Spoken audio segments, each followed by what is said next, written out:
Et si on allait voir ce qui se passe dans les coulisses du e-commerce? Aujourd'hui, on va s'intéresser à un rôle qui est devenu absolument essentiel, le véritable cerveau qui orchestre tout ce qui se passe dans nos entrepôts.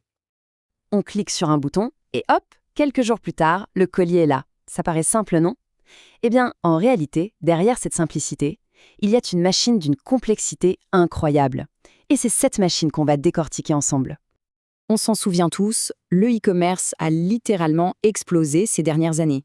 Et ça a mis une pression, mais une pression monstre sur toute la chaîne logistique. Les entrepôts en particulier ont dû se transformer à une vitesse folle. Et face à cette nouvelle réalité, le besoin d'organisation, de rigueur et de compétences très pointues n'a jamais été aussi fort. C'est ça le grand défi que les entrepôts doivent relever aujourd'hui. Et au cœur de cette machine sous tension, il faut une intelligence humaine, un vrai chef d'orchestre. Et ce chef d'orchestre, c'est le technicien en logistique d'entreposage. Alors justement, qui est-il? Qu'est-ce qu'il fait concrètement au quotidien? C'est ce qu'on va voir tout de suite.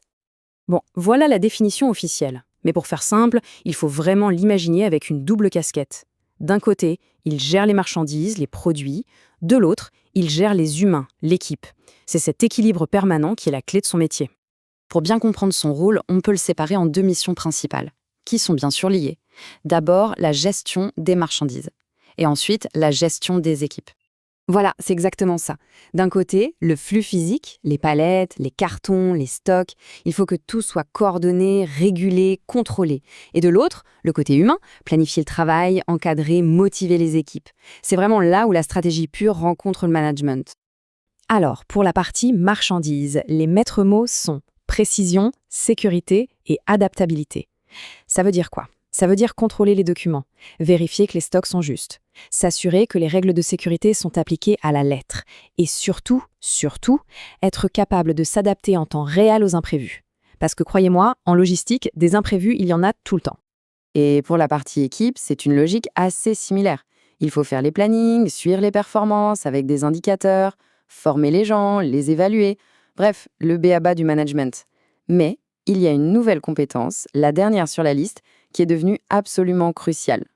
Parce que, oui, ce métier n'est pas du tout figé. Au contraire, il est en pleine évolution pour s'adapter aux nouvelles demandes du marché, à tel point que la certification officielle a été complètement mise à jour en 2022.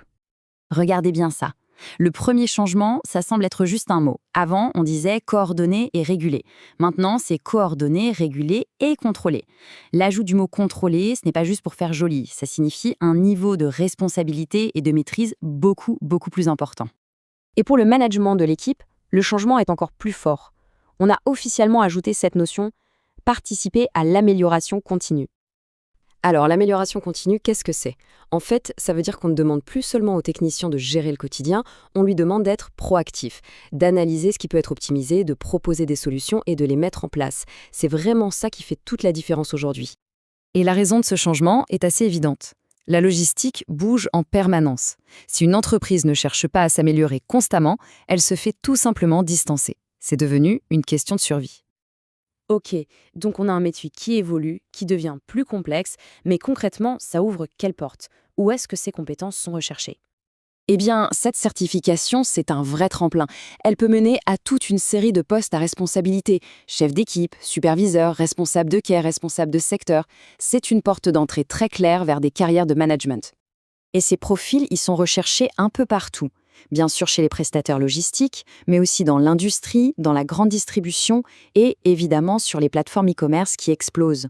C'est une compétence transversale et donc très demandée. Et il faut bien comprendre que ce n'est pas une petite certification. C'est un titre professionnel de niveau 4, reconnu par le ministère du Travail. C'est un gage de crédibilité, un vrai sésame pour l'emploi qui a de la valeur sur tout le territoire. Au fond, quand on y réfléchit, le technicien en logistique, c'est bien plus qu'un gestionnaire. C'est un stratège, un leader. Il fait partie des architectes un peu invisibles de notre monde du tout de suite. Alors la prochaine fois qu'un colis arrive à bon port, on pourra avoir une petite pensée pour tout ce balai qui a été orchestré dans l'ombre d'un entrepôt.